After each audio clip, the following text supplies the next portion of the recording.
Good evening and welcome to Gallery Guichard virtually. My name is Andre Guichard And I'm Frances Guichard. and we have an amazing exhibit for you in store, Black Joy Virtual Exhibition Catalog number 13. This is truly one of those exhibits where you come into the space or when you drop down virtually, you'll be immediately hit by the color and energy. It feels like spring or that you're actually in a carnival in Brazil. And it makes me feel happy. I feel that joy whenever I see some of these pieces because it has that vibrant color, but also just looking at the bottles by Lacken makes me want to just feel like I need to go outside and have a glass of wine in the garden, or looking at the gondolas makes me want to travel. It's just so many amazing artists and you'll enjoy all of this work, I know. So sit back, relax, and get ready for some amazing conversation with the artists about their inspiration, mediums, and what motivates them to create these amazing pieces that we feel their energy as we live with the work and definitely experience the work in the exhibit. Our first artist that I'd like to introduce you to is one of our returning Gallery Guichard artists, Peter Olawabe. Hi, this is Andre Guichard at Gallery Guichard, virtually interviewing one of our Gallery Guichard artists, Peter Olawabe. Hi, Peter. I'm Frances Guichard. Hey, how you doing? How are you today? I'm doing great. Well, we want to dive right in because your landscape series, your jazz series, you're continuing with that. But something new is this relationship series, which we're really enjoying. If you could tell us a little bit about those works and, of course, continuing with your landscape and jazz series. During all this time, I always talk about love all the time. You know, Blended is one of my pieces I just did. I think about unity, about the painting. The unity to be closely knitted, about life, for the husband and wife to be together, That's it. That's it. I mean, what Yeah. more can you say about a husband and wife and the importance? And we can definitely speak to that. And that brings you joy. And, Yes. right in with the title, Black Joy. Yeah. And it really makes you feel good when you see that. And for someone to have that in your home and see that love every single day, is an awesome Everything. reminder. Which brings us to the title of this show, Black Joy. And Black Joy, as much as it is about the amazing color that we see in your work and in this exhibit, it's also about love and Black love. So thank you for expressing that so perfectly, which I believe you have done.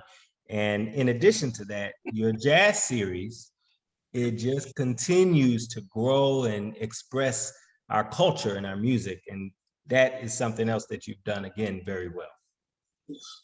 And just for those who have not seen you before, tell us a little bit about the medium again and how you build on that.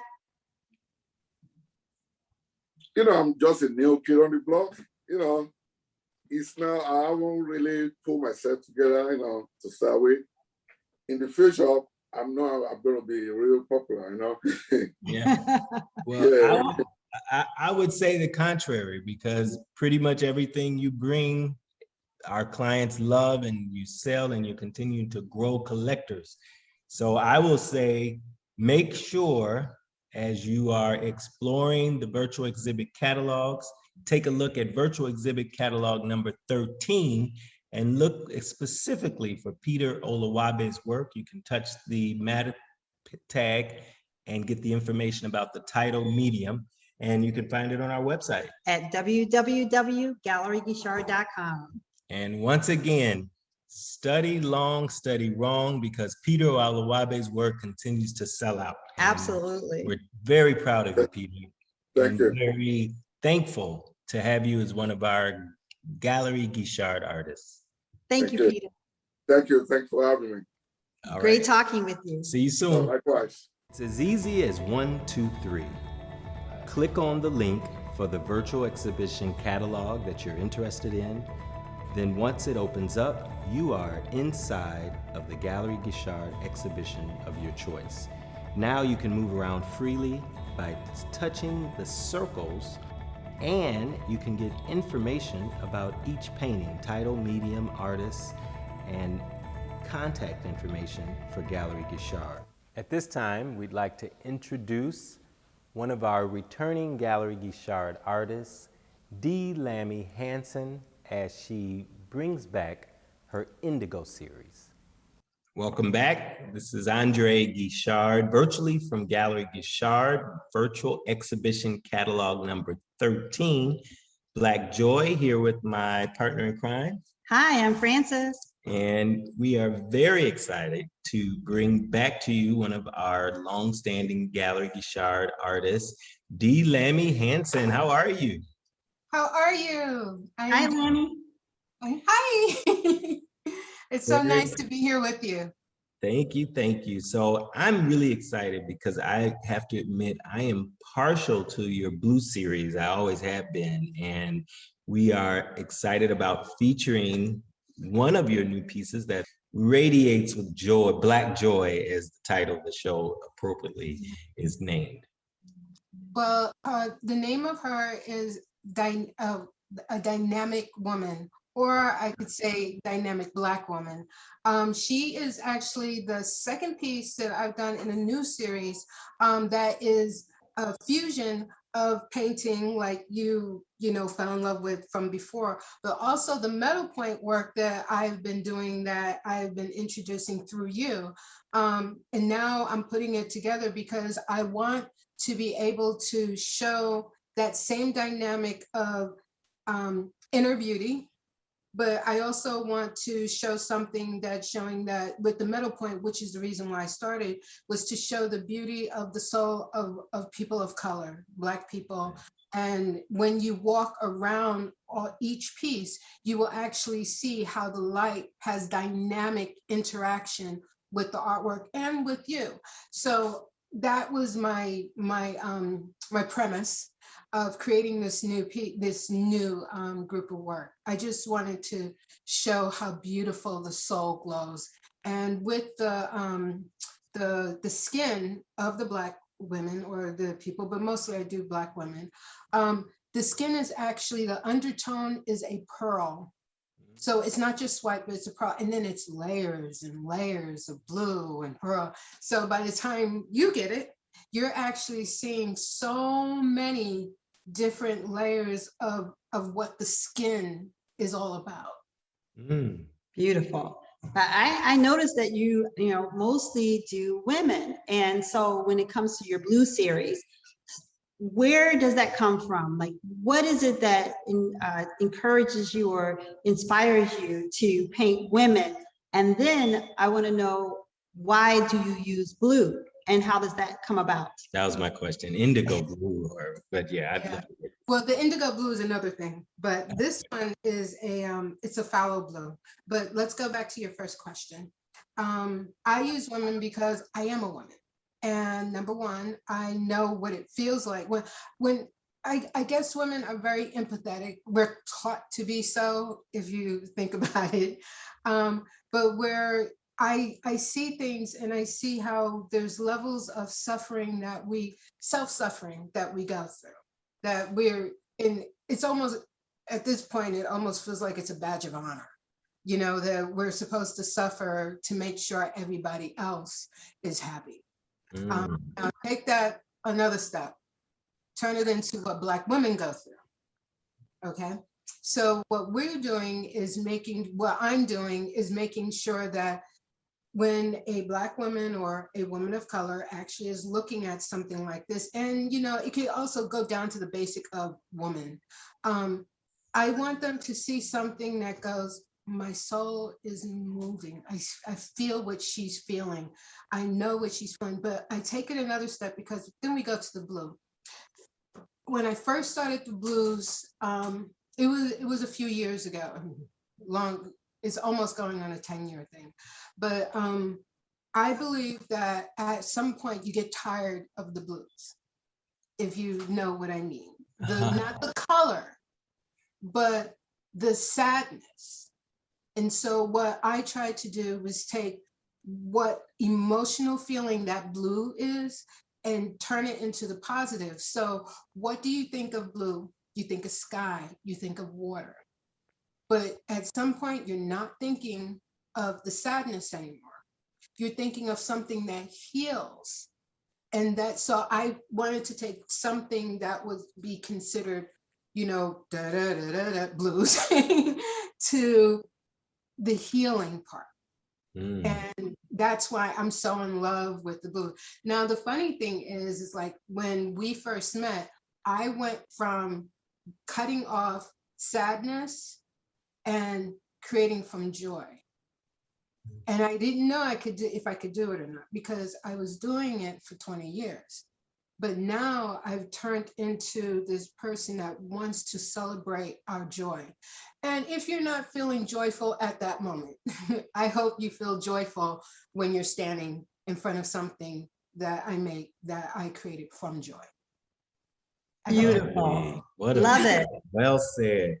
I love it. And, you know, that ties right into what we've been experiencing, how, you know, art isn't really just about decoration, but it's wellness. So that uplifting that you've really thought about in the blues, which really aren't the blues, because blue is one of my favorite colors. And who doesn't love a blue sky, right? Yes, yes. Exactly. This is great. You know what I loved about moving to Chicago is that your water is blue. It is beautiful. Yes, that's true. And it feels blue in New Orleans, but you're right, it really isn't blue, to your point, right? Yes, the Mississippi River. Or Lake Pontchartrain is kind of blue, but not really. It's water. We'll keep It's it water. at that. And even then, I used to drive to the lake in Pontchartrain to heal a little bit, you know, to get thoughts, get that energy back, and then go back, you know. Yeah. So it's water to me. How water does, how water baptizes.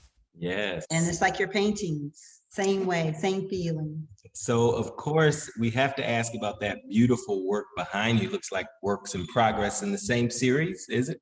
Same series. Okay, Awesome. so this one, I was trying to figure out the title for it. It's not done yet. I still got a few things, but I'm thinking that the great title of it would be The Pendants or the Charms That We Wear. But you see the chains. Yeah. Ooh. And then these are just, you know, like almost like coins, if you kind of think about it. It's the things that we hold on to ourselves. But remember how I say I usually take it to another level, which is like, let's take it to the positive. And so we take the choker, instead of it choking, you know, like vicing, being a vice to her throat, is her into her level of real, what do you call it, royalty. Yes. If we go back to the motherland, it will be royalty. Love it.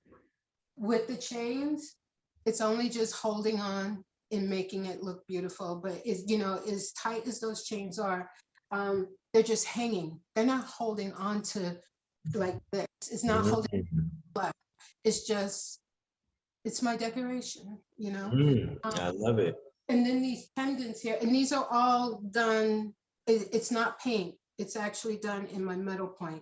So what you see here is actually my brass, and I have plate of gold. This is 24 karat gold.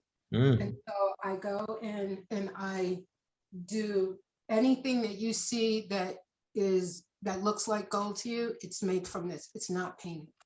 That's why it's a fusion. And then this one is an 18 by 24. Like I said, it's not done yet. And then this piece here, it has all these beautiful intricate circles just intertwining and stuff like that.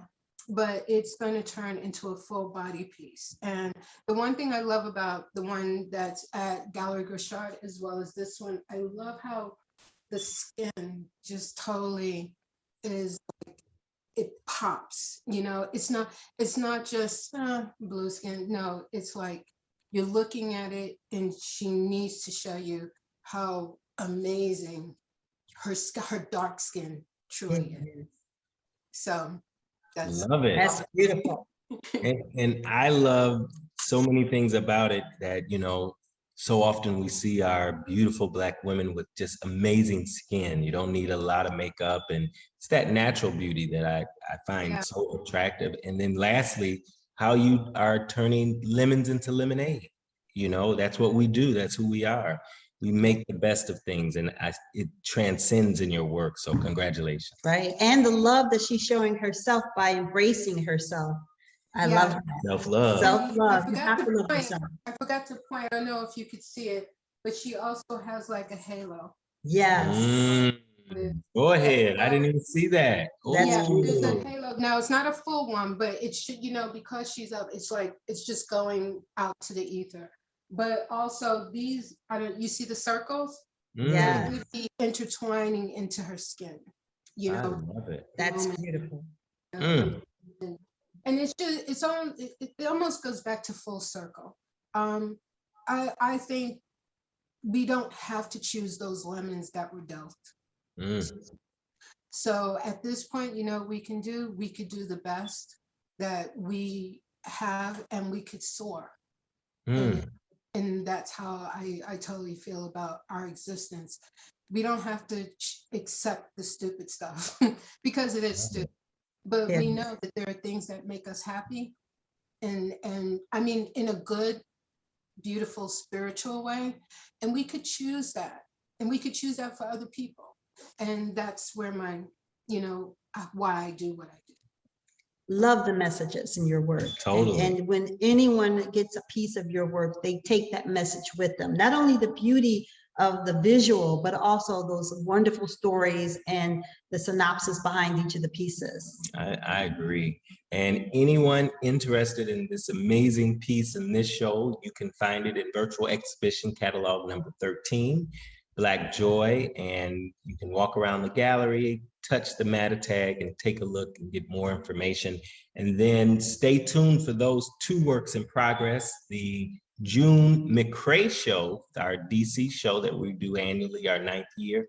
We look forward to seeing those in that virtual exhibit catalog number 14. But right now, don't study long about this one piece, because I can tell you this series runs out of here. And if you don't get it, we may need to. I know it's her turn to buy art, but. So if you are looking for any of the artwork by D. Lammy Hansen, you can check it out at www.galleryguichard.com and find all of our virtual exhibition catalogs there. And she's virtual exhibition catalog number 13.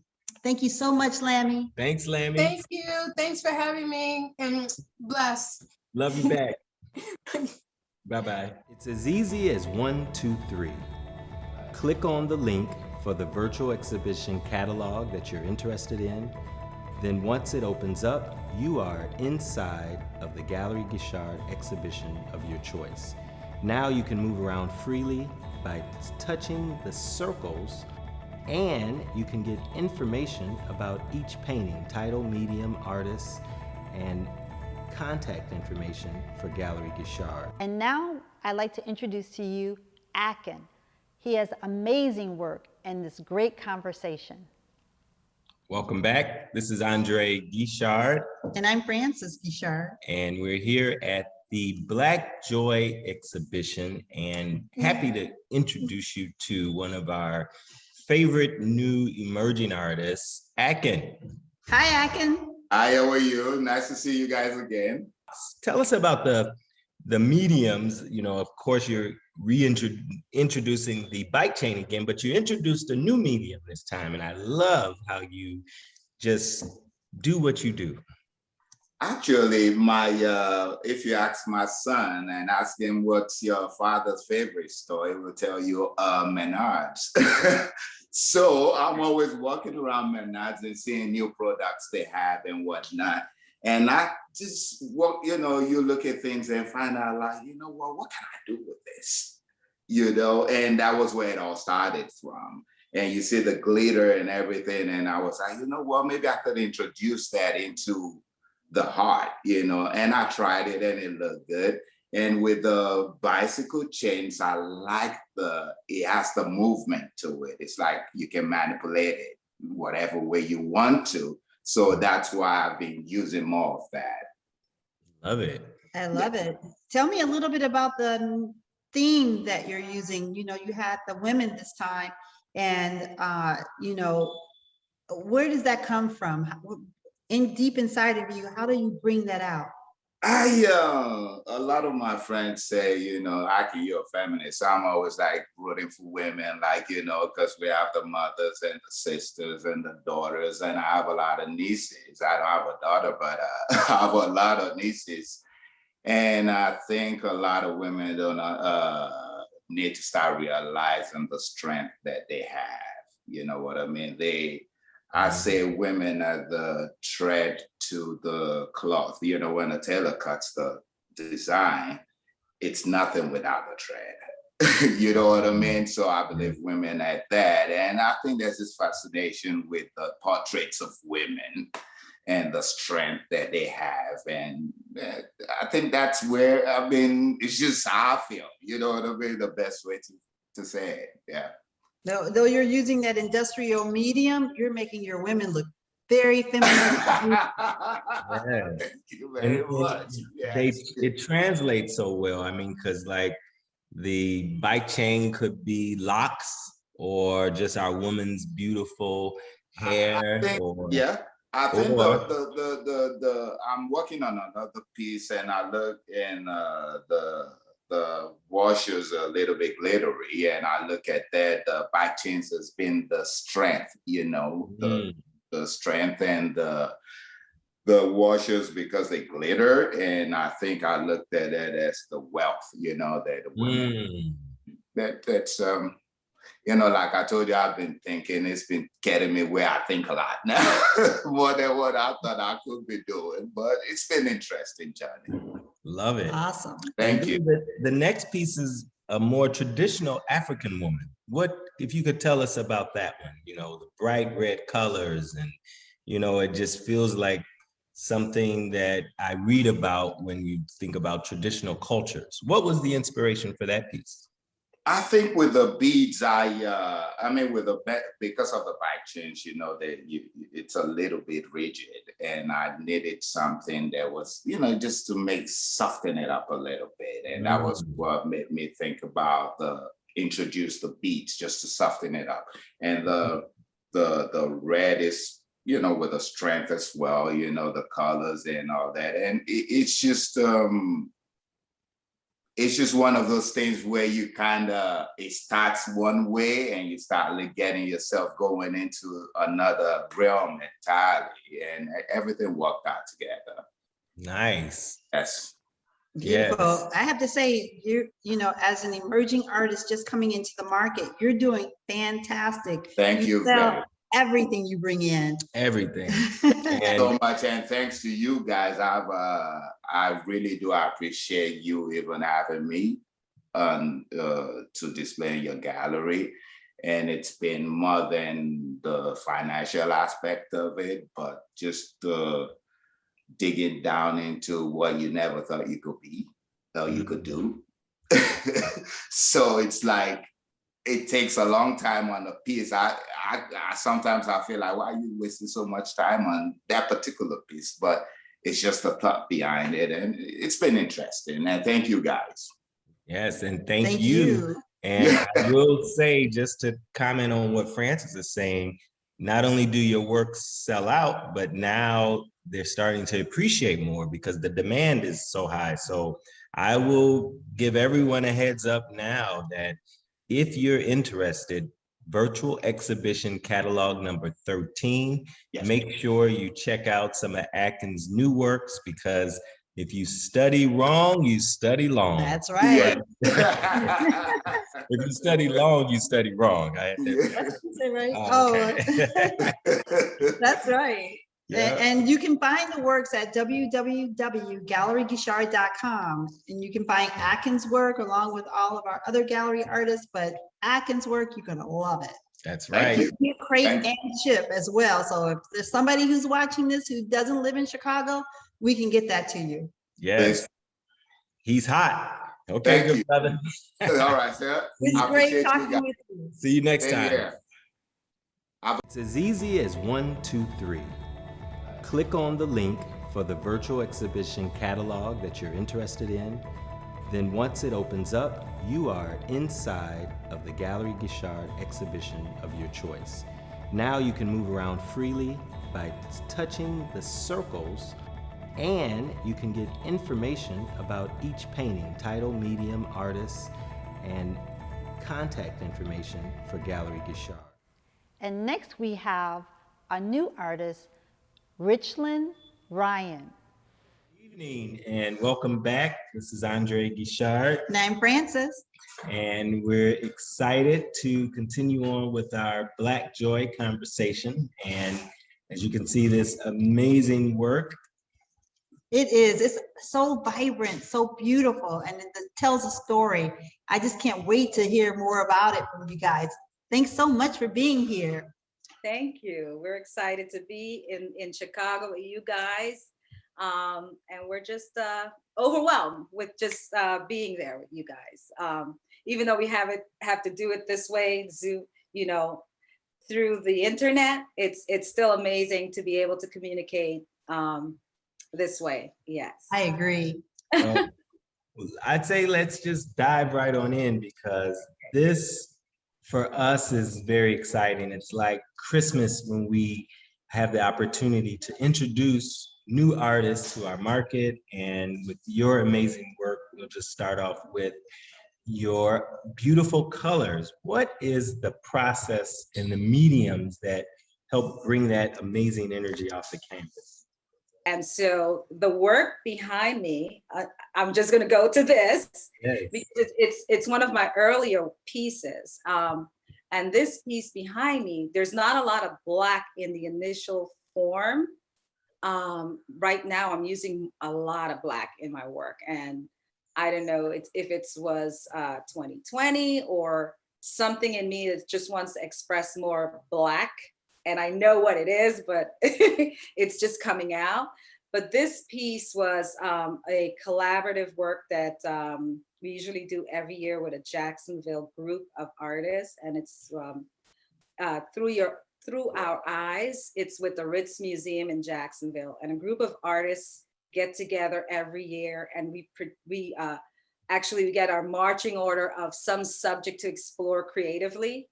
And then we have an exhibition. And this piece was, Who is Keisha?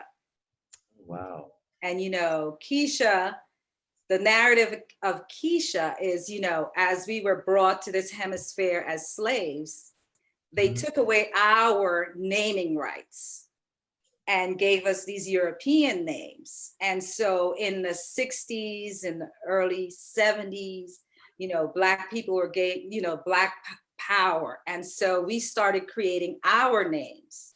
And it was names created on this hemisphere: Keisha, Tyshawn, all these really creative names that are continuously evolving. And so there's a lot of Black women who's, were named Keisha. And to me, Keisha was embodied in my daughters, even though they don't have the name Keisha.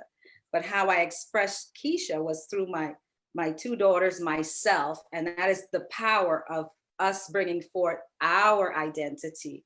And so my youngest daughter, she's very strong-headed. And I love it when she takes out her hair and it's natural and it's just, wild, and, you get all this power in her hair. And so she has this stance where she's just like, she gave me this look. And so I depicted it on this piece. And she's also an artist. So some of her work is also embedded in the piece. So it's a mixed medium piece with my interpretation of her, as well as her interpretation of some things that really identify her. And of course, Storm, because she's into comic books and stuff. So the t-shirt has Storm on it, and the name of the piece is called Strong, Not Angry, #Black Girls Code. And Love it. She's a coder as well. She's a computer scientist, is where she's heading art. So that depicts my Keisha, one of my Keishas. Great. Yes. But you know what I'm excited about your work and just want to know, how did you get started painting? How did I get started painting? Okay, I started really young being creative with my hands, whatever medium. Most of us are very creative in our soul. So I actually wanted to be a fashion designer. And through educational realms, it didn't happen. So going to school, I was steered into being a graphic designer. Didn't really know it, but just was pushed that way. And I figured, okay, I could make a living from it. So academically trained, I'm a graphic designer, was a art director for financial publication part of my life. And after retiring, and my husband and I moved to this part of the world, Palm Coast, Florida, he was pursuing his career. And after the kids got to a certain age, I started experimenting with doing art full time. And that's when I started slowly but surely getting my work out there. And so it's not that I had a lot of fine art training, but it was always in me. And so it's coming out through this. Wow. Beautiful. And it's great to hear similar parallel stories, self-taught artists, families that are artists, and couples that are artists. If you could speak a little bit about what is that like to be married to an artist and producing professionally with a living artist that you're married to? How does that affect your work or your energy? And I know that's a whole lot. We could probably talk an hour, but I'd love to hear. Oh, there's a lot. So there's a lot.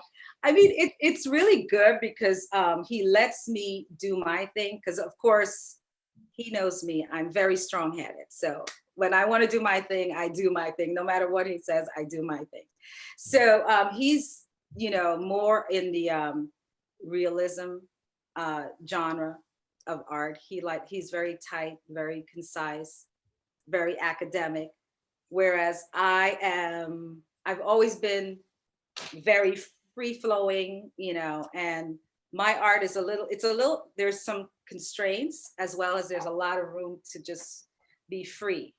And with him, we do critique each other. He knows. That was my next question, so thank you. He knows, well, he's learned. Not that it came naturally, but he's learned to be, what can I say, gentle in his critique. Because of course, he came up in the academic with his art, and he'll tell you in his teaching, they're very brutal. Some teachers are very brutal, but because I started my career in the later stage, I was very shy about showing the work. So I would do something and I would be like, God, I really don't want to show him because it's not to his level. Some of the things I was producing because I was just starting after the kids were a certain age. And so showing him and getting his critique was sometimes brutal. Actually, once it was brutal. And I was like, okay, I am never gonna show things to you until I am ready for that, never in the middle, but when I'm ready to show it, because I don't want you to, halt the progress, because I'm not so thick-skinned about critique in that sense. So I go in my studio, which is one of our kids' room, and I create. And when I'm ready to show is when I bring it and I put it in front of the television. And so, why is that piece there? And I go, okay, I'm ready. Give me, what do you think? So sometimes he doesn't say a thing. The work is there, and I'm like, and I wait for him. I'm like, okay, so what do you think? So he knows to wait. Hopefully that's some good training. He waits until I guess I approach him to ask him, what does he think? And so the critique comes in. And sometimes, it's great critiques because we know how to deal with each other, how to approach each other with how to speak about where we think the other person not should be going, but just give a little hint of, well, I like this. Do you think such and such? And that's how we approach it. I will talk to you about that Jimmy piece because there's a story. There's a story about critique. You mean the two of us going not head to head, but the juxtapose of what two of us think about where the piece should go. Yes. Mhm.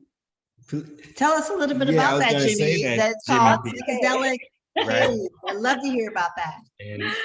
lots of feedback on that, and it's in a Oh. space where the colors just really resonate. So I'm curious about the inspiration. Other than, are you a fan of Jimmy? Absolutely a fan of Jimmy. Absolutely a fan. I've been wanting to do Jimmy for the longest. Weldon had done a Jimmy, and it has, a lot of people have given him amazing praise for the Jimmy he did early in his in Palm Coast career, and he gave it away for a really amazingly low price, and it's just an amazing piece that he did. However, I also want to do a Jimmy because there's some of these celebrities, all of us love to give our interpretation of who we think they are, how we would love to see them through our eyes on the canvas or our medium. And so Jimmy, this year, 2020, early 2020, I did no work. When the pandemic happened, Weldon was painting. He started painting because at the beginning of the pandemic, he was doing a documentary. So he was working, painting, and doing the documentary. However, I just sat there completely uninspired, glued to the television because of the protests, the pandemic, and everything else, worrying about this, that, and just completely no ambition to go and create. So I think I started doing I started with Jimmy because I just needed something to break the silence of not doing work. So I did Jimmy in black and white, just a black and white drawing. It was on the easel. Weldon saw it. He was like, that's a really great Jimmy. It's just in black and white. And I'm going, and he's like, you should leave it in black and white. And it is killing me because that is not what I wanted to do. I know Jimmy is color. His music is color. The whole essence of Jimmy is color. And he loved the black and white. And I am just going, no, I can't just leave Jimmy in black and white. So I decided to do two Jimmys. Awesome. So a black and white Jimmy and a color. There's a black and white Jimmy. Wow. Nice. This color Jimmy is like amazing. No, but how wonderful that is, because in the process of creating, every step you make, you leave that old Jimmy behind, so to speak. So once you decide to put color on Jimmy, you no longer can have the black and white. So that's wonderful that you did two, so you get the best of both worlds. What a great Right. That's a great story. Thank you. Thank you. Yeah, it's just so wonderful talking with you. And I just can't wait till you guys are able to come to Chicago so we'll get a chance to meet you. Yes, Absolutely. and we're slowly going to move to hybrid, but in the meantime, your work is truly bringing joy. And we thank you for allowing us to be touched by your creativity and for touching Chicago and the rest of our followers with your amazing work. And we look forward to a long career and relationship with you in this great journey.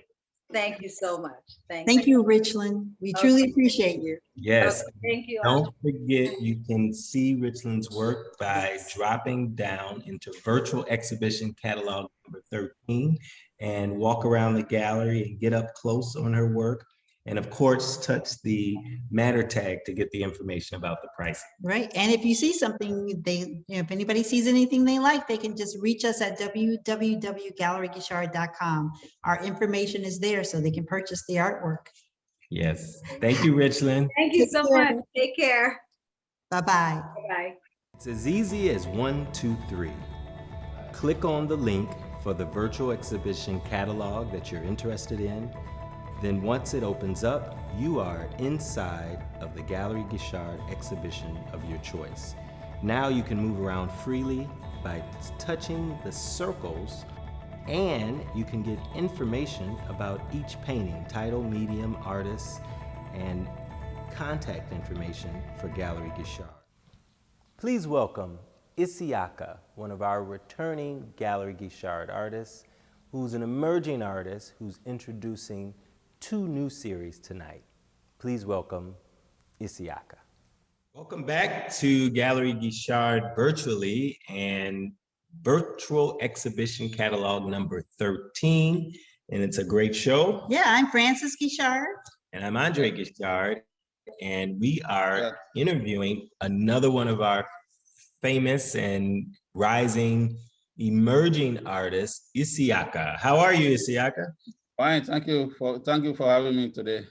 You're very welcome. Yes, great to see you. Yeah. Good. So, again, you've come back with some exciting new work, which shows your versatility.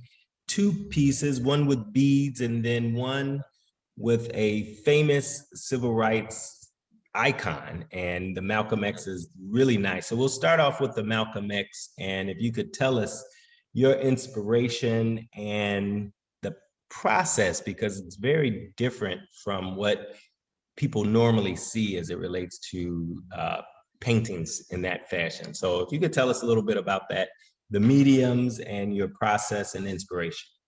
Yeah, the process is a little bit different from painting, if you look at it. And it's a kind of breaking down a pieces of a square and getting a kind of having 5 colors, different colors. Then each color, I break each one color down into like 6 colors. So, Nice. yeah. Then after that, I started applying it. I make the sketch. After the sketch, then I'll follow the process of the light and shade to apply the color to make it come out. And if you look at Michael X is a kind of somebody who struggle for the Black people, even apart from the Black people, fight for the freedom of people and look for the progress of every one of us, which everyone is benefit for today. So true. Yeah. Yeah, that's awesome. And you know, that style, like pointillism, giving Yeah, you. I call our style computer graphics. Yeah, repeat that one more time. Computer graphics. Computer graphics. Yeah, because that piece is that was my project when I was in school. I don't think we talked much about your schooling and you know, you're classically trained. Tell us a little bit about your education and where did you get your education? Yeah, thank you for asking me for that. Actually, I went to school in Nigeria. Then my primary school, St. John Anglican School. Then after that, I went to high school, which is call it Awori College High School. Then after that, then I decided to take art. But from my youth, from my baby, I do it from when I was small. I always, as I said before, maybe when you remember when you interviewed me, I said when I was small, I always draw a sketch of a head for barbing salon people, for them to have in their shop to make a barbing. So then I decided to go back to school for art, which I studied in the Institute of Textile Technology, Art and Design, which I did painting. Then at the line, when I get off from school, I always make sure I look for something else. Because in this life, you have to have a 2 option. If you don't have 2 options, you might have a problem in life. So I decided to, when I was in school, I had my parents paying my school fees, everything was going on fine. So what am I going to do to help myself in my future? Then I decided to go for fashion design as a part-time, which I did. I spent 3 years on that one too, which I come out very perfectly. So that's why when you see my medium, I use a material, I use button. That's why I come up with those ideas. Very interesting. Awesome. So, which brings me to the second piece on exhibit, which is, it feels like an African scene, very colorful, but the beads are the medium.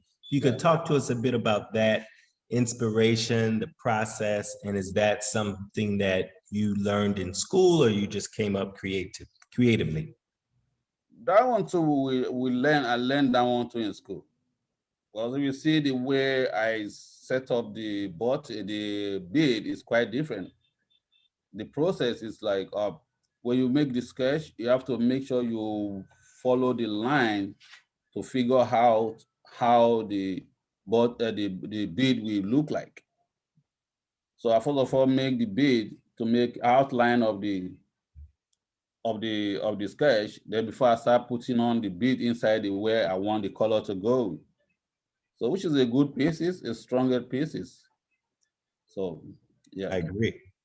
And that image, tell us a little bit about the image. What is that image and what inspired you to create that? The image look a little bit, if you look, is the kind of a lady trying to play a guitar, like looking like an African lady. If you look at the hairstyle, it's like kind of, it's common in Africa, that kind of hairstyle. That is when they want to play, that is a common hairstyle in Africa. So that's why I decided to put that one on and make it look like at least looking like playing a guitar with it. Yes, it's lovely, and the colors just jump right out at you. Yes. Yeah. What And about that? Go ahead. Oh, I'm sorry. No, you were answering about the colors. No, the color is like, you have to apply color that will attract people, that will make it look beautiful. That's what I try to do on that job. And it's perfect for this exhibition because our exhibition is titled Black Joy. And it's all about that beauty and the essence of, the colors, the vibrant colors that you're producing in this show. So thank you. That's great. Yes, the whole exhibit just makes you feel good. Okay, yeah. So before we leave, of course, we have to ask you about that beautiful painting behind you. If you could tell us a bit about the subject matter and the medium.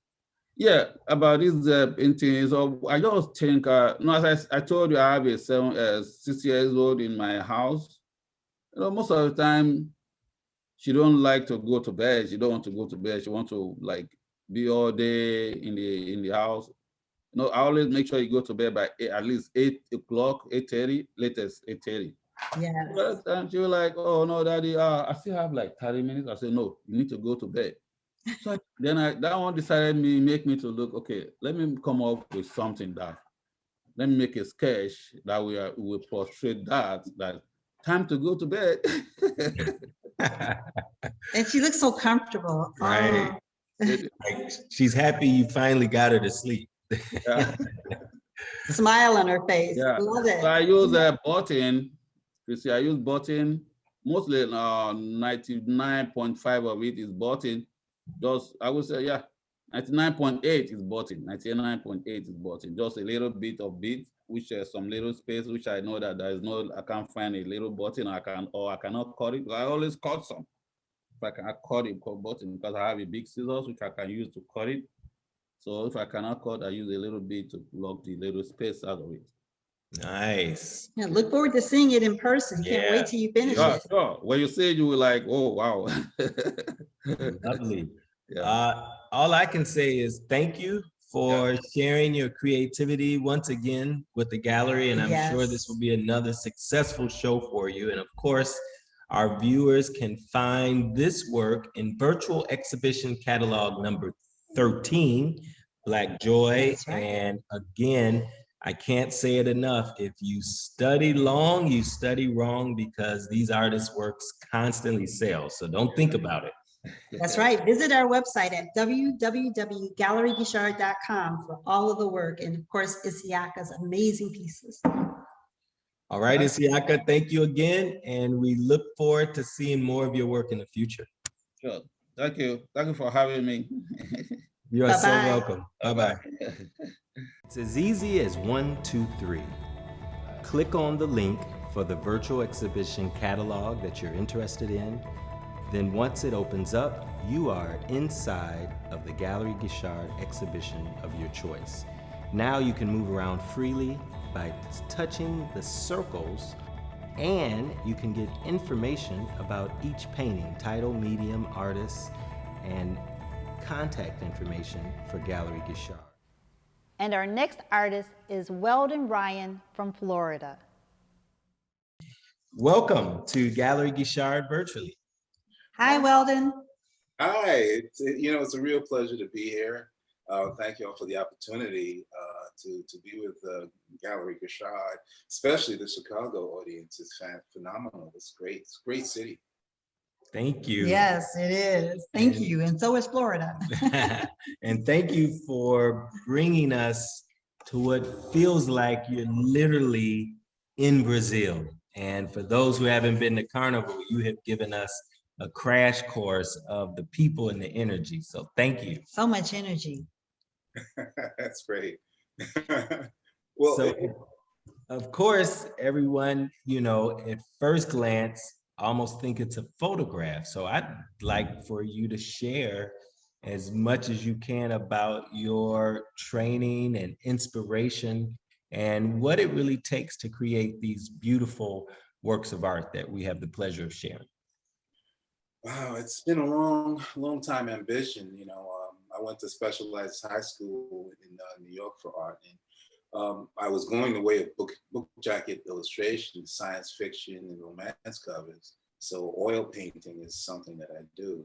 And, I was taught by, I started with Max Ginsberg, and he's a renowned master, American master in the realism and so forth. He's very well sought after. But, with that as my stepping stone, I just decided to continue on the painting with illustration, going to college for that, Fashion Institute of Technology. And, I did a lot of drawing, but honestly, painting was something I really didn't learn. So with that, I picked up a whole lot of books and so forth. Went to the Art Students League in New York City for a little bit. And, I just decided to harness the information and experiment. So that's been since 1981. I graduated, and I've been working ever since. And, with that came everything else that followed, being a forensic artist and all of that came along with it. But it was my drawing skills actually that got me into that process. As I went through my career, I did magazines, I freelanced and so forth, but, I still continued painting. And the whole Carnival thing came about because I'm West Indian from Trinidad. So I'm from Trinidad and Tobago. And actually, it's not Brazil, it's actually Trinidad and Tobago. Oh, I apologize because that's the start of Carnival, right? Yeah, exactly. You got the history. It originated in Trinidad. Okay. And Brazil, New Orleans came thereafter. I got the whole, the time span with it. But they were in proximity. But there are a lot of similarities between the three, and which is an interesting conversation to have. So if you could just educate us again, it was Trinidad, New Orleans, then Brazil, or was it Trinidad, Brazil, New Orleans in terms of the Carnival tradition that everyone, celebrates? Well, it's only Trinidad was was it 16? Well, it goes back, but actually Trinidad came like maybe a decade before Brazil, and then New Orleans. But like I said, the characters are very similar, and there's certain similar themes. It's basically Catholicism, and the bearing of meats, the non-eating of meats, the Carnival, Lent, the Catholic holiday, 40-day Easter, all of that. So it all relates with that whole Catholicism and what was brought to us or with us to the new world. Beautiful. And you're using oil in your mediums oil on canvas? Yeah, I use oil every now and again. I may put an element of acrylics in the background. And the reason why I do that is because you can get some incidentals or accidentals from using a certain background of acrylics, wet acrylics and so on. You get some real fantastic stuff. But generally though, I do like to paint my background scene kind of like in a blurred bokeh kind of an effect. So you can get the depth. But Right. everything up front, is one of the elements, foreground, background, middle ground. And so I just try to keep that in perspective as I work. That's awesome. Wow. You know, something about your work, I feel like you really have found a way to capture the ghosts. And it's something I learned from photography where it feels like you're there and people aren't posing and you really get the essence of their soul. Are you intentionally going after that? Or tell me about, the way you capture the essence of the person. Yeah, absolutely. The whole nature for me, the whole nature of doing the work I do, especially with the whole spirit of Carnival and all of the things involved in the cultural aspects of Carnival and the West Indian population, as well as the African American, or at least the African diaspora. One of the things I like to touch is the soul of each individual as they express themselves. You get to know who they are, and I do like to catch them in the moment of joy, either joy or whatever they're going through, because what I am is I'm a visual real. I tell the story of each individual, the time and the moment of things that they're going through. So I do intentionally try to get that. If I don't get it, I'm dissatisfied. I go back to it and work at it again. I've got pieces sitting around waiting to be finished because it's not reaching me. So I've got like canvases from a couple years back that I put it aside until I can feel their spirit coming to me, and from there I'll take it up and put it on the canvas on my wall. I paint on a wall, and then I just go for it. Some things come like automatic. It's just it flows, and I feel it, and it's kind of I'm one in one with the person, the subject matter, and that's how I like to create. And your art is so very detailed, and I love how you do that depth of field. How long have you been painting, and how did you get started?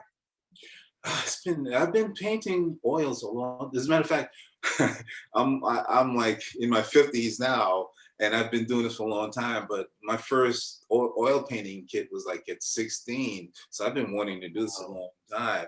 The books I used to buy Walter Foster's How to Paint books and so on, the instructionals, and I took it from there. But I mentioned Max Ginsburg and the High School of Art and Design. It's a renowned school, but that was the first time I really got a glimpse of where I want to go with art. And there was the story that I have is the school had, before school, the classes started, you'd have to come in and at a painting session at 5 o'clock or so in the morning. And living from the Bronx, traveling, getting up at 3:30, 4, after going to bed at 11, it was, so I always missed the class, or just as soon as I set up and do a couple of strokes, I had to break down. But bottom line though, that was the fundamental. And once I got that, I decided to follow the palette and, comb for information that I can, go to museums, and try to emulate the paintings of those individuals. I lost a lot of sample works from years ago. My basement got flooded, so I lost a lot of my early stuff. But with that, I just kept trying new things. And then I was always into photorealism. I wanted to go that route, but I decided that, it's something that's going to come about eventually. So I'm at ease just feeling comfortable with where I am at the moment. And from there, I'll grow. And that's what's been happening. Oh, that's amazing. That really is. And, I can't wait for people to experience your work and your wife's work. But tell me, how is it from one artist married to another artist one-to-one. What is that experience like for you, living with an artist and, that being part of your reality? Because not many artists live with artists, and I'd just like to hear about your feedback. We get her story, now we get yours. No, let me tell you, I love to see the development as she goes along. And we butt heads with things, and like I said, I've been around the block for a long time, so I have to be gentle. I had to learn to be gentle, because when I was in college, FIT, for instance, my drawing class, we did pastels, we did all kinds of experimental stuff, and the teachers I had, especially this one particular one, Anna Ishikawa, oh my gosh, she was fierce. She would make people cry. And there was one moment that Rich came with something, and I gave her a critique somewhat like that. and that was the moment I realized, I got to be a little bit more sensitive to the fact that not everyone, you have to develop a strength and confidence. And so her confidence has been growing like leaps and bounds. I mean, she turns out work, and it's phenomenal work. And each time she does things, it's even better. And so it's tough working, trying to give her a critique. I not tell her this is what you need to do. I put it in the air and hope that she sees, because being an artist, you have to see what you're doing. You have to be you have to be honest with yourself and strong about your determination to do the best we can do. And, I tell her about, she knows the 7 principles or 9 principles of design or art. I mean, everyone knows that, especially if they're into it. But eventually, whatever she does fall into that. And, sometimes she may see it, sometimes she does not. But, this is how we kind of have to, work with each other. I ask her for critiques all the time. I'm like, listen, come here, take a look at this. Let me get what and I'm free with it, but I'm confident. I've been doing this for years. What doesn't kill you makes you stronger. So guess what? She's getting stronger. Yeah. And the work that's coming out of your artist village, I will say, is quite amazing. It is. I just want to ask one quick question. I know it's time to go, but I just want to ask about that sculpture right next to you. Yes. Man, I was sold with plastiline. I use Chavant clay. It's oil based, and I'm into figuratives. I'm into portraits and things like that. And I use it's a very forgiving form of clay, rather than water, because you got to keep it wet and moist and all that other stuff. But with this, it also takes a detailed eye. And so this the piece that I have next to me. It's a portrait. A bust of my little one when she was 12 or so, maybe even younger. But I just love realism, and that's what I like to do. And I'm getting into figuratives as well. But jack of all trade, it's tough. That's beautiful. I love the range and the diversity, but I definitely still feel the same fingerprint, which is really amazing as you jump medium. So congratulations to that. Yes. Thank you so much, Weldon. It's been a pleasure to talk with you guys. Yes. And with you, especially here now. And so I got to give you your time. It's been a pleasure to talk with you. Okay. Very excited and thankful to have your creativity as part of our gallery cadre. And we invite all of our guests to drop down into virtual exhibition catalog number 13.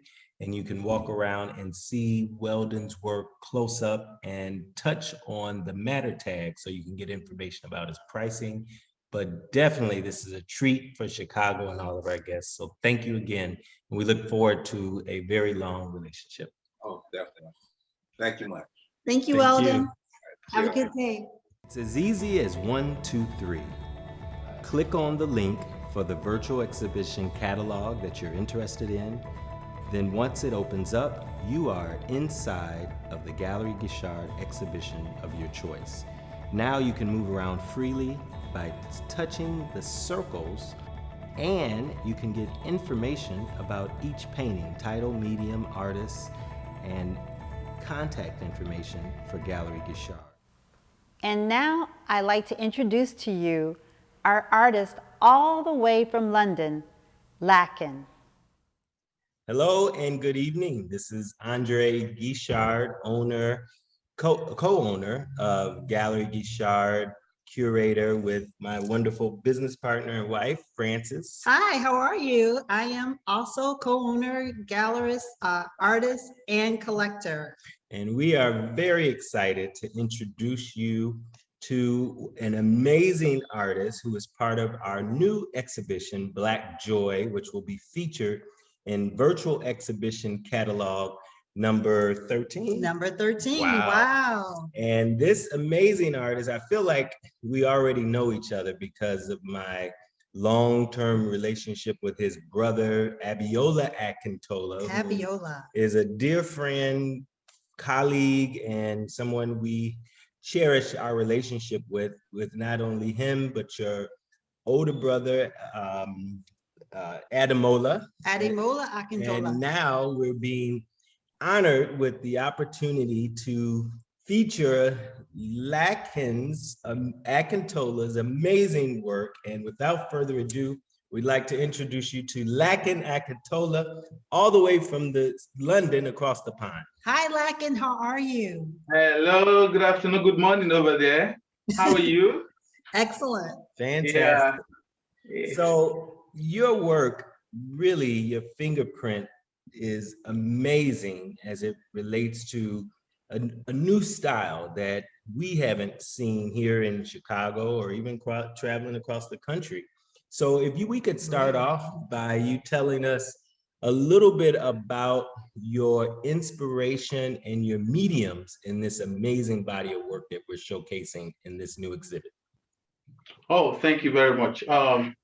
My new style is my inspiration actually started while I came over from Nigeria. I've been an artist for the past maybe 30-something years now. Wow. Because I had my first exhibition in 1991, and ever since then I've been an artist. I had a small studio in Nigeria, gallery, was doing well, fairly okay. So I moved over to UK, and trying to find my feet as an artist, it wasn't too easy. So I had to take up a job at a fabric, at an umbrella making company. So I was their fabric cutter, and that's when I got to interested in fabric. I found out that we had a lot of some wastages, scraps, and I found out that fabric or textile, there's more to it. It's got cultural, implications or meanings. It's got sentimental values. It's got political statement. We make statements with fabrics. And I thought about, it actually kickstarted my, inspiration.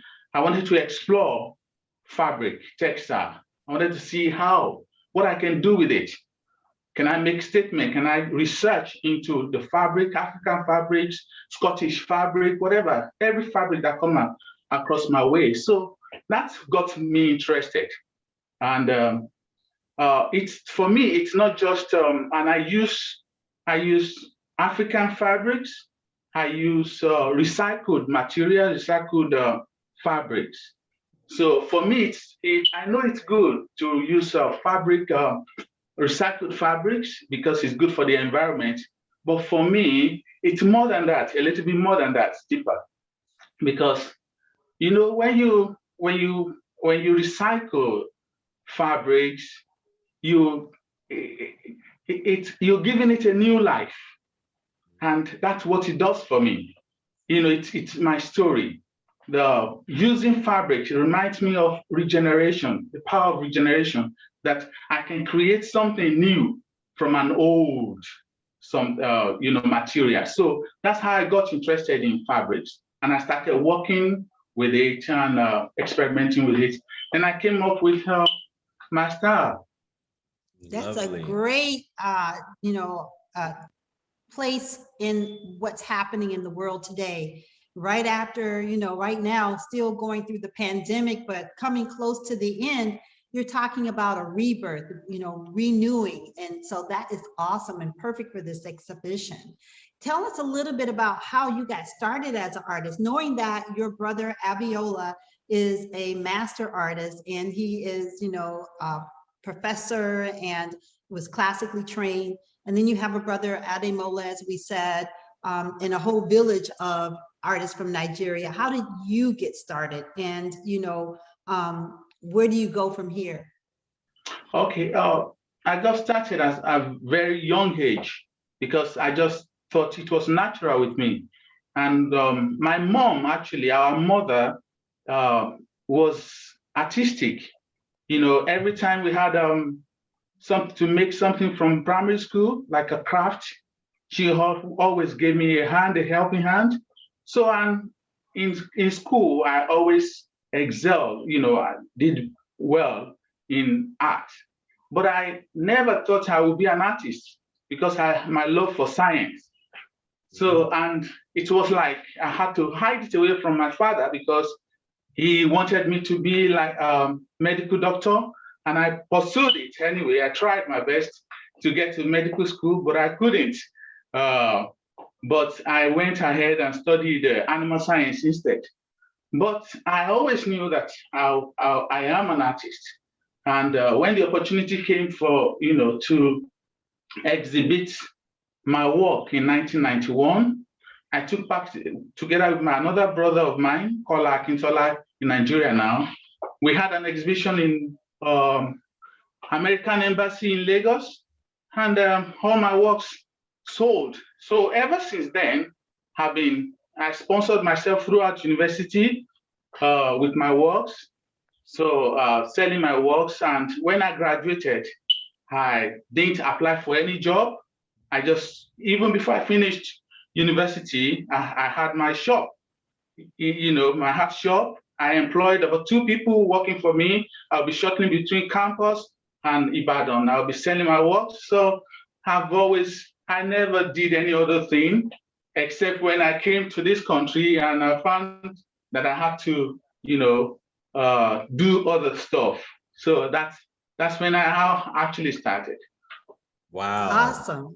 And, you know, I really love the 3-dimensional character of this new body of work. It reminds me of when I was a kid, those cards you can open and they pop up almost like the whole scene would jump out at you. Could you speak a little bit about what was the inspiration to create that fingerprint of yours that it feels like you can walk around in your painting? It's more than 3-dimensional. It almost feels like a 4th dimension. Yes, actually, part of the inspiration is, you know, I told you about me having a shop. I used to make a lot of handmade cards. And my cards, yes, handmade cards were pop-up cards. I used to make a lot of hairbrushed, yeah. I was make portrait and make big giant, you know, pop-up cards. So it's part of, so when I was experimenting with this, I thought I can't just let it be flat. I have to make it, you know, as if it jumps out to you.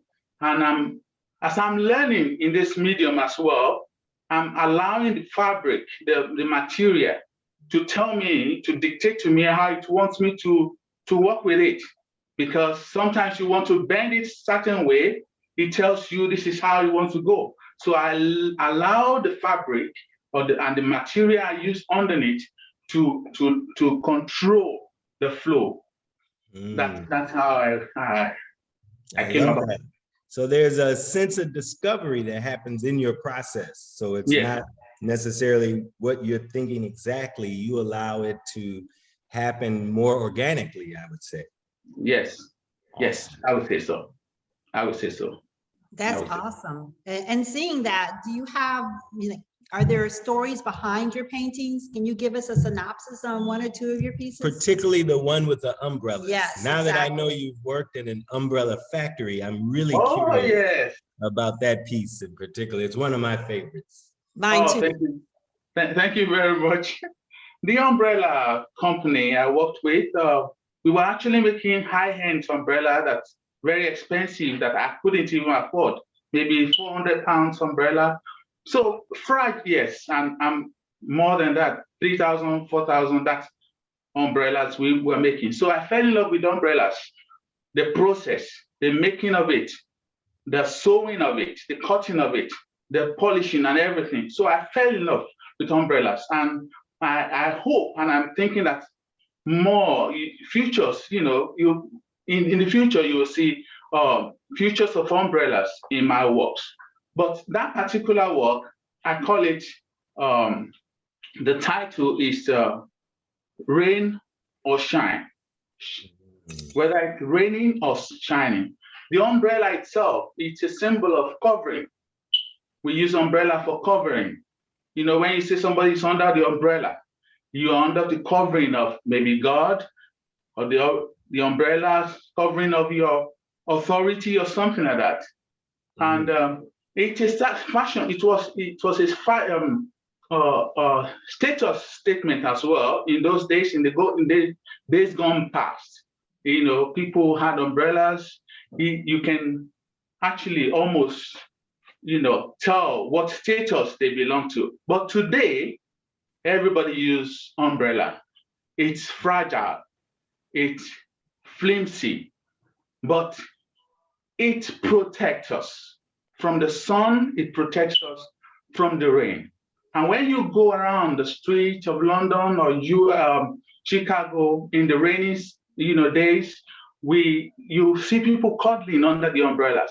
And that piece, it talks about the covering you get from relationship, the covering you get from your friends, people you can rely upon, you can relate to, you can depend upon in times of trouble, or when things are good, when it is sunny, when it is sunny, or when it is gloomy days. So the umbrella represents that for me. And if I can tell you about the bridge as well. Yes, please. The bridge and the sun. I was going, sometimes some years back, I was going through London Bridge, and London Bridge is known all over the world. The London Bridge is falling down the sun, and so I got stuck on this side of the bridge because occasionally the bridge will lift, it will come down. So you have to wait. But for the tourists around, it was a good thing for them. It was a good, experience. Taking out their cameras, taking pictures. But for me, I was in a hurry, I wanted to cross over to the other side, and it was annoying, but it was a moment in time when I had to pause, and think about the bridge. So when I was doing this work, I was thinking about what does bridge actually means. It means link, relationship.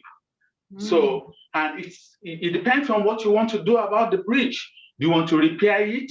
Do you want to burn it down? Do you want to amend it? Do you want to rebuild it? So that work is about relationship.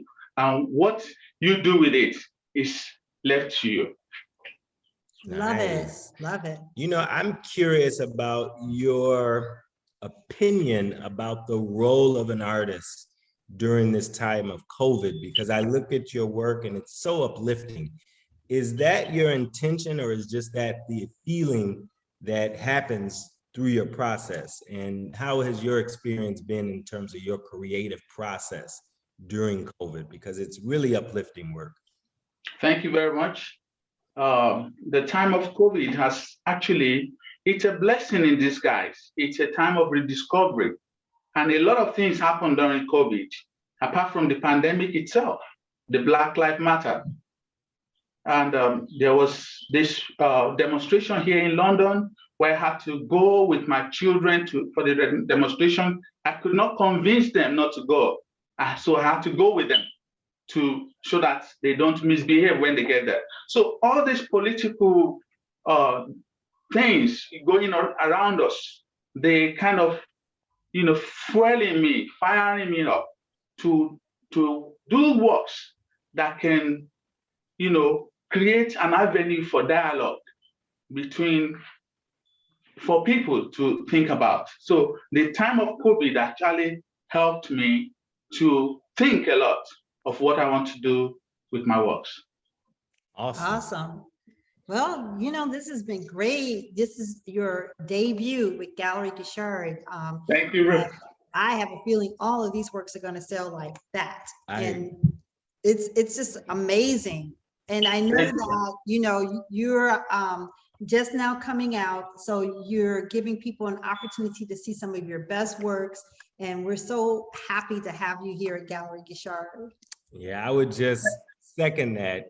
Truly a pleasure to welcome you to our family here in Chicago. And it really feels like, again, your spirit, your energy, you feel the same energy in your work as that we get talking to you. So thank you for touching us with your creativity all the way from Nigeria to London and now Chicago. Right. And we look forward to a long-term partnership. Thank you very, very much. I really want to appreciate you guys. You've been amazing. It feels like we've known each other for a very long time. It does. It really does. I look forward to this partnership and working with you. And I hope you see me grow and develop, because I know this is just the beginning. So many ideas already coming up in my head, and I can't wait to let out the steam. Yes. Wonderful. Like a boiling teapot. Yeah. Yeah. Awesome. Well, what a pleasure. And thank you again for your time. And you have a wonderful weekend. And we'll see you whenever we get to London. Yes. All right. Thank you very much. Take care, Lakin. Bye. Yeah, goodbye. Yeah. Bye-bye. It's as easy as 1, 2, 3. Click on the link for the virtual exhibition catalog that you're interested in. Then once it opens up, you are inside of the Gallery Gishard exhibition of your choice. Now you can move around freely by touching the circles, and you can get information about each painting, title, medium, artist, and contact information for Gallery Gishard. Please welcome Adam Gishard, my brother, as he talks about the last of 2 pieces from that amazing series, 6 Degrees of Separation. Welcome back. This is Andre Gishard. And I'm Frances. Hi, Adam. Hello. Hi, Andre and Frances. How are you all doing today? Fantastic. Happy to have Absolutely. my brother, Adam Gishard, back with us to talk about a series that I personally is one of my favorite series of all the series you do, non-objective, jazz, the kaleidoscope, but the series that we're going to talk about today, the 6 Degrees of Separation series, still, for me, really speaks to your creativity and intricacy of blending multiple canvases to make one. So with all that said, could you tell us about the inspiration for the 6 Degrees of Separation series and the process? Sure. So just to begin about the 6 Degrees of Separation series, that originated around 2005. And where it came from was that was around the time of Katrina.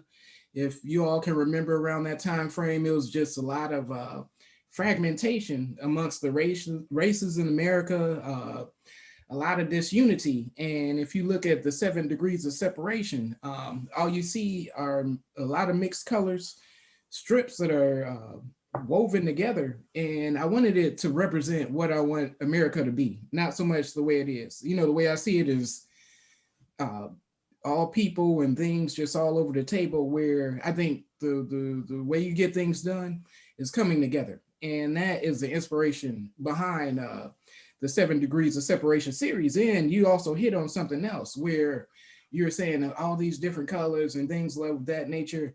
The more that I travel around America, that's what I see, all different colors of people working together. When you honestly are on the ground talking and working with people, it's a lot of people working together, a lot of success. But the moment you flip on that TV, all you see is disunity and disjointedness, where, it just, something had to change. And I wanted the way I work.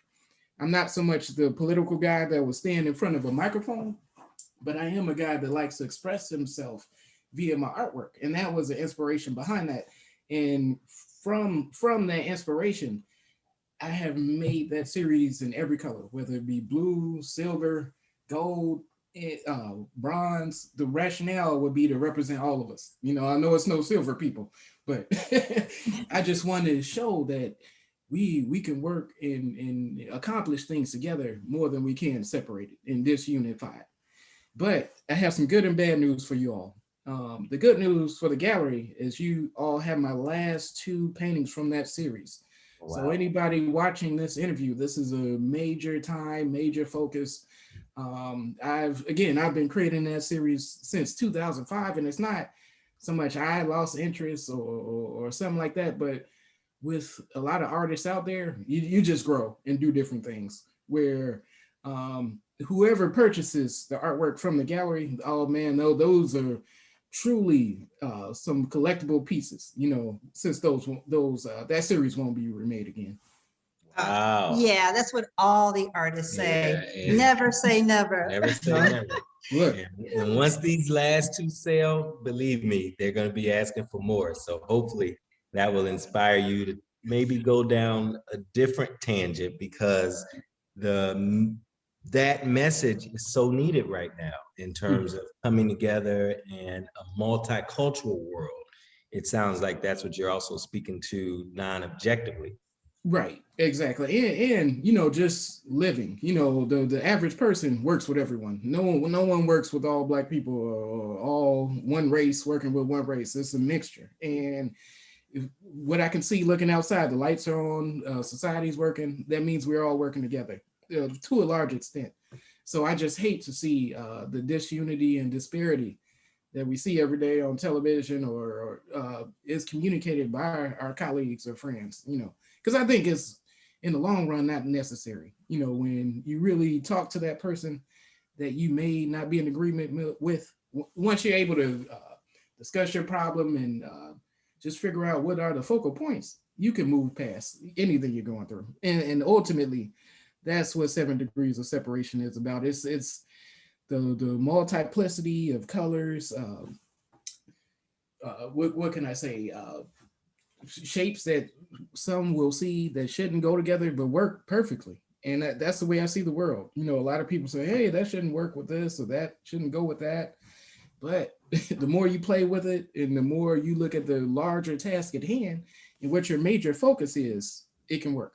And that's 7 Degrees of Separation. Awesome. So tell me, since you say that's your last, iteration of 7 Degrees of Separation, what's coming up next? And then have you thought about building on that to do something different but somewhat similar? Sure. And Francis, that's a great question, where, as you both know, art is an evolution, where the 7 Degrees of Separation, doing it so long, is taking me somewhere else. So my next artwork that I'm currently working on, it's my Bubba Wallace piece. And I think from that as odd as this may sound, from the 7 Degrees of Separation series, I'm moving on to more of a revolutionary series. And I'm a self-taught artist, so it's taken me like 20 years to learn how to draw people or draw buildings or homes or something. So working on that series for so long and taking that thought process, it's made me just evolve on the theme, where I'm evolving to a whole nother project. And although I may not make the 7 Degrees of Separation series, I think it's going to make me develop into something even better, something even more beautiful. And I think that's what all artists aspire to do ultimately. So I don't see it as a bad thing. I just see it as evolution to something else, being able to dissect the thought even greater. That's the way I see it. So tell me, and I want to use this parallel of, we both had a wonderful privilege of growing up in a house with a father who painted and sculpted. And there was a series that Dad did with the very geometrical abstract squares, and there would be different colors. But I remember in the year 2000, a painting that he did in the 70s, he went back and touched on. Okay. And not to reiterate the 7 degrees of separation being gone, because we're going to all miss it, as you can hear. But do you think that it could evolve to another place with a underlying 7 degrees, but then a new space or a new kind of exploration building on the 7 degrees? So you know the painting I'm speaking of, and how that was a merging of non-objective and very tight, geometrical combining. Do you think this could have that type of evolution where the non-objective meets something else, with the 6 degrees meets non-objective meets something more, where you want to evolve to? I would say, in the answer to that, I would say yes. And that truly is just due to the times, what I see or what I want to project in a certain picture. But it's a possibility. I'm not going to say what my inspiration could lead me to at a certain rate. So in that, with that being said, I think you are right. It's a possibility. It's very much a possibility.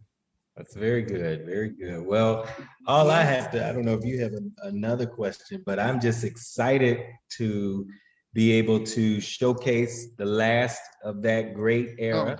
And I wish whoever collects those pieces to realize that this is the last of a series, which rarity is often very much a big factor in appreciation and value. I'm like, I need to go with the price, because I didn't I didn't know that would be the last one, but I'm like, that's it. It's great. It's a classic. Thank you. And the way you have them framed is just really perfect. It's beautiful. Very elegant. I learned from the best. That's all I could say. Great art, great presentation. Thank you. So I'm so happy to have you in the gallery working with you.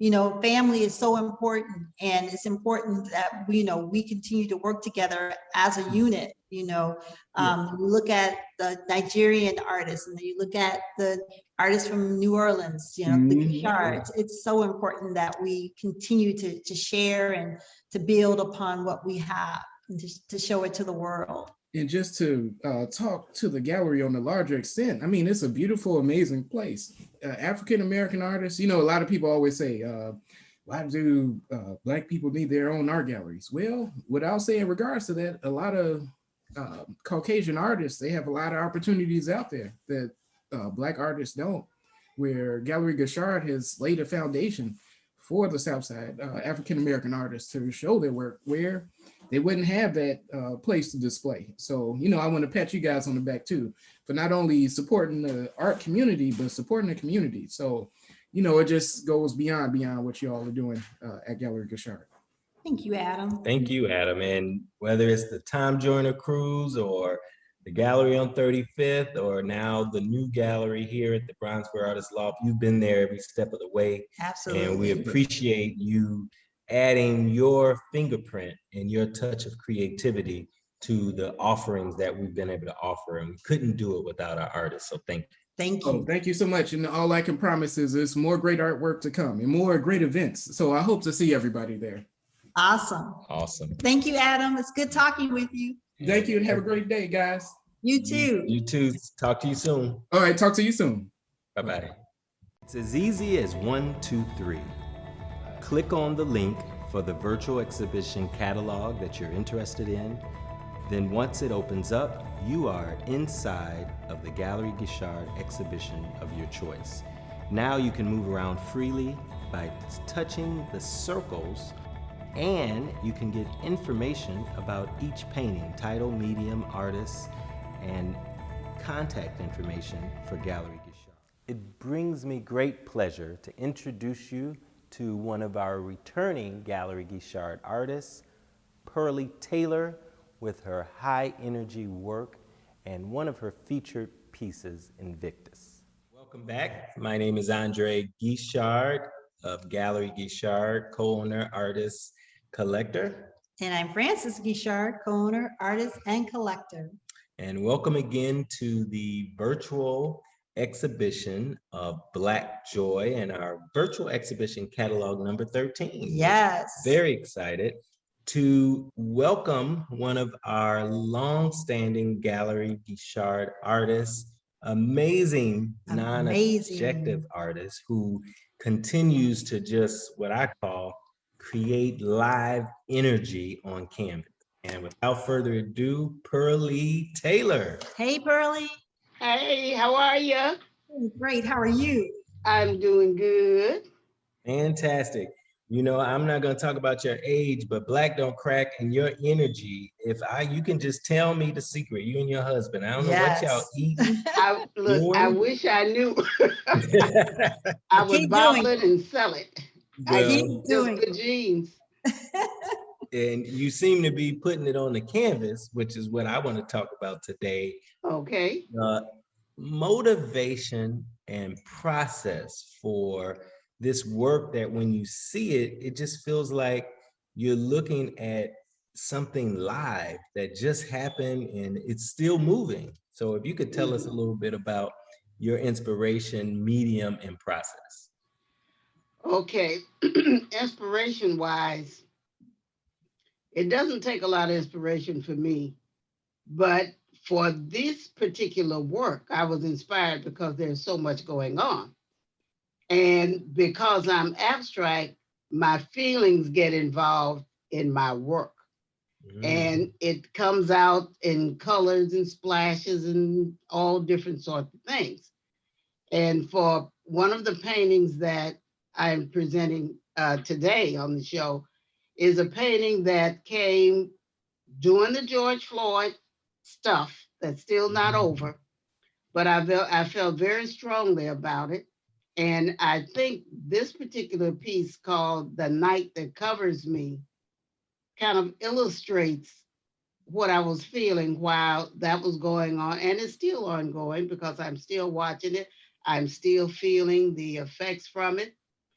And I took the title from a poem by William Ernest Hemsley. And that poem is Invictus. Oh yeah. And that poem was important to me from the time I first read it, because it helped Nelson Mandela through all those years in prison.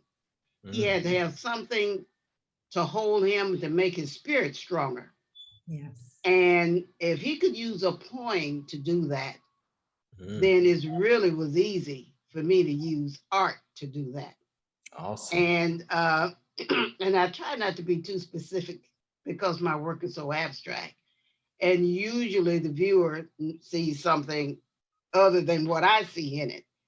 But in this particular case, this piece illustrates the struggle for equality. And in it, the different shades of gray represent the serious tussle just to maintain 2 steps forward and 1 step back. While at the same time, the white and the yellow signifies that what was once ignored is now out in the light of day. So I kind of felt that piece. And if you notice, you get a lot of extraneous lines here and there and so forth. And that's the fight that's going on. We are constantly in a struggle to maintain our dignity and to just keep moving forward. So that piece really meant something different for me. Normally, I'm not into being all that specific, but most of my abstracts are about feelings anyway. And I think no matter what a person is going through, there's a feeling in there that can be illustrated in color. And that's pretty much what I do. Go ahead, Pearly. And you know, that's what I like about art. And you can be beautiful, but yet be heavy and tell a story that's impactful and meaningful. And that's what your work does. And, you know, I just want to know a little bit about, for those in our audience who really they haven't met you yet or met you before, who may be new to the gallery, tell us a little bit about how you got started in art and how you've now come to, you know, such in-depth and emotional feelings within your work. Wow. You know, I started when I started, like as a kid. And, you know, and art was the one constant in my life. And I didn't really know what it was at the beginning because my family was one where everybody was talented in some way. So we would kind of like have art competitions between ourselves, who could draw the best thing and da da da and so forth. And some are poets, and then I've got brothers who are singers. So it really was no big deal. But as time went on, you know, and they grew up and they went on about their lives, family, marriage, as did I. But for some reason, the art wouldn't let me go. It didn't matter what I did, I kept coming back to it. I was always doodling, I was just doing everything. And of course, I had a family. I had husband, 5 children. So during that time, I didn't have a free hand to do anything with other than take care of them. Right, 5 children. But I still doodled a little bit. And, you know, I would be sitting in pencil paper and I'd doodle stuff. But as years went on, my husband died. And late in our lives, he was like maybe 60 at the time. And we were operating a business. And I just decided, I said, well, I'll just carry on. But something happened in that. I can't say exactly what, but the drive and the urge to paint surfaced. It resurfaced again. And I couldn't get rid of it and I couldn't let it go. So I had to make a decision. I couldn't operate a business and take the amount of time I needed to paint. But although I have to tell you, even before I sold the store, I was doing a little exhibiting with Andre. And he would give me projects. I didn't have not a minute of time. And Andre would say something like, I need 5 or 6 paintings. I didn't understand the process. You know, and plus I didn't have the time.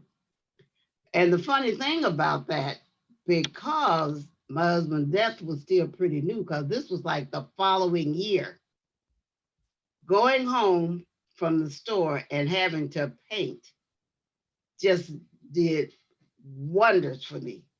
I didn't have the time to sit back and just shut myself in and just be quiet and grieve like a normal person does, because I had to produce paintings for Andre. So true. I just continued on. Then I reached a point where I said, I can't do everything. And I just decided something has to go. I let the business go. I let the house go. Living in Bronzeville, doing fine, didn't tell a soul that I was getting ready to just disrupt everything and focus in on painting. When I made the decision to sell the business, I didn't tell anyone until after the business was sold, because I couldn't have anybody in my ear telling me, that's not the thing to do, or all you guys put into it. You know how people do. They're very encouraging, but many times they don't understand. And they don't want you to change. They didn't want to change. But believe it or not, it was time to change. Yes. I took that voice that told me to do that and I just moved forward. I sold everything. I sold the business. I sold the home. I sold all the furniture in the home. I put a sign on the fence that said moving sale. Looked out the door that next morning, the Saturday morning, and the line was halfway down the block. Wow. To buy the stuff out of the house. I stood there and I was shocked. And I opened the door, let people in, I cleared out the house. I moved with a bedroom set, dining room furniture. That was it. I couldn't take my past with me to the new place. I still felt the grief, but I couldn't move it with me. I didn't need a lot of things to make me sad. So I moved to a condo and I started painting, and the rest is history. Now I have to say this, when I was figurative before I moved. After I moved, the abstract creeped in. Not by intention, but I think it was because I was free. For the first time in my life, I didn't have any responsibility other than myself. And my work changed. And that's why I'm abstract today.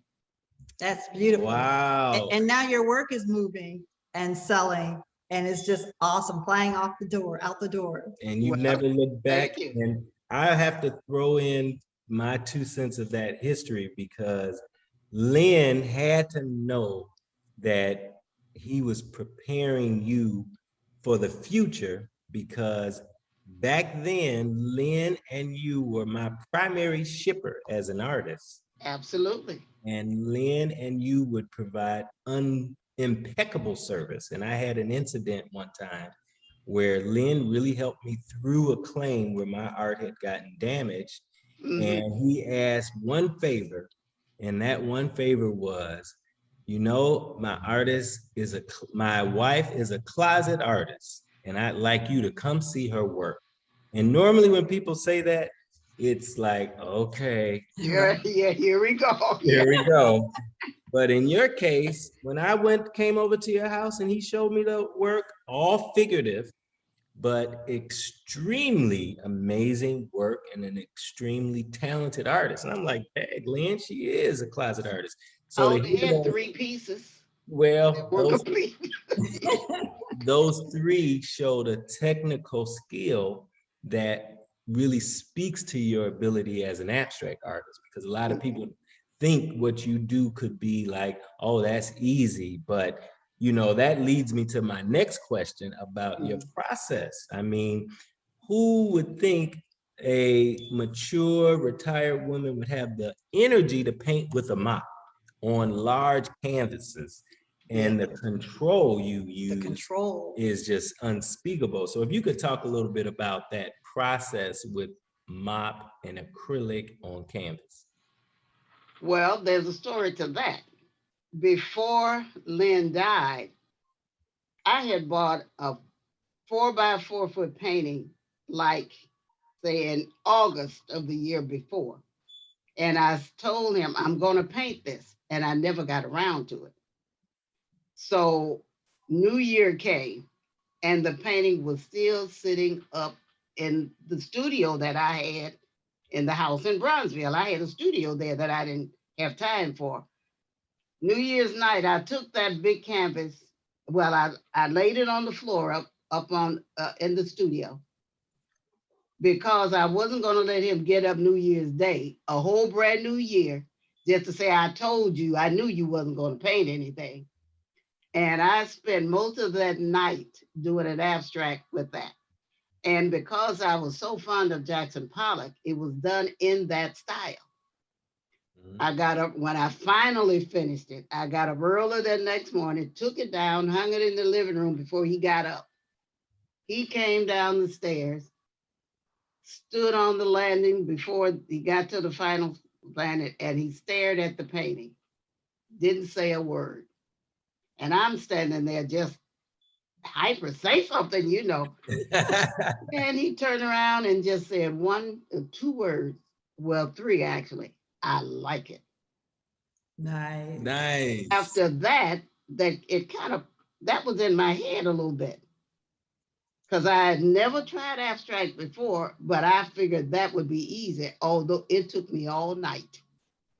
But however, from there, I went on and started laying canvases on the floor. And that's my process today. It doesn't matter what I paint now, florals, abstract, is going to be on the floor, because I like what the paint does. The paint becomes a part of, it's an extension of me, and it's going to do what it's going to do, and I allow it. I put it down and I hope it does something beautiful and wonderful, but I don't force it. I'm so free with it until I leave the studio and I'm covered in paint. But, I don't have a fear of it. I never fear how much paint I'm using. I never fear that well, in my mind, it's going to be good most times because I just have that confidence now. And everything makes a mark. So I can use a broom, I can use a mop, I use sticks sometime, or I'll use a branch, tape a little paintbrush on the end, and I'll stand way back and I'll let that branch make some little marks. I'll let it drip. I'll spray it with water. I'll throw a handful of water on the painting. I'll pick it up. I'll lean it to I just do, and the movement is almost like a dance because I'm not totally aware, I don't think, but it's calling for those things. It's like it's talking to me. The next thing you do this, you do that. You do this, you do that. Pick up a brush, a big brush, and just hit the canvas. I mean, it's just a wonderful thing. It makes me feel good. The music is playing. I'm moving around, and time goes so fast. And when I leave, most times it's done, but I have to go back. I have to look at it first thing the next day. And that's when I know if it's done. If it's not, I'll go through that same process again. Pearly, that's an amazing story. And, it really is so interesting to hear your process, because I think every artist has their significant process or their fingerprint in the way they do their work. And, just even talking to you about how you got started and the information about the pieces, this has been great. I truly feel like you are an amazing artist, and we are so happy to be working with you. And I'll close with, you make it look so easy, but I love how you confront fear each time you go to that canvas with a sense of confidence that you wouldn't believe, because that has to be a very unforgiving process that if you mess up, you got to do that all over again. No, the paint does what it wants to do. I'll say this. It took me most of my life to get to this, to get to do what I love.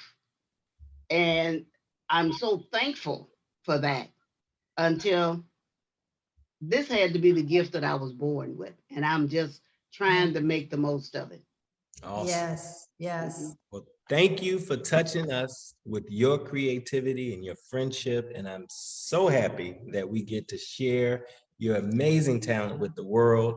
And I don't foresee any of these paintings coming back because you are killing it. And I'm going to thank your new husband creating all that amazing energy over there. Oh, yes. He's very inspirational. Yes. That's awesome. And that's my newbie. But that is also the painting you talked about, the poem that helped to get me through my pledge process. So Invictus is quite an amazing poem, and I appreciate that. Thank you. And thank the both of you guys. Thank you, Pearly. Thank you. You're welcome. Great seeing you. Bye-bye. Bye-bye. It's as easy as 1, 2, 3. Click on the link for the virtual exhibition catalog that you're interested in. Then once it opens up, you are inside of the Gallery Guichard exhibition of your choice. Now you can move around freely by touching the circles, and you can get information about each painting, title, medium, artist, and contact information for Gallery Guichard. So we hope you enjoyed the exhibition and the artist talks, because once again, these are all one-of-a-kind original works, which each of these artists have a distinctive fingerprint and story behind the work. Yes, and if you find anything of interest, you can contact us by going to our website at www.galleryguichard.com, or you can email us at francisguichard@gmail.com or andreguichard1911@gmail.com. We are here to assist you with your art needs. We do crate and ship, and we also deliver locally. Take a chance and consider investing in your first piece of original art or adding to your existing collection with some of these amazing artists, and consider buying art instead of that new purse, shoes, or new suit, since we're living at home and looking at our walls more than we've been going into the office. See art, buy art, love art, live with original art. We'll see you next time at Gallery Guichard. And remember, you can drop into Gallery Guichard virtually 24 hours, 7 days a week. Thank you for your support.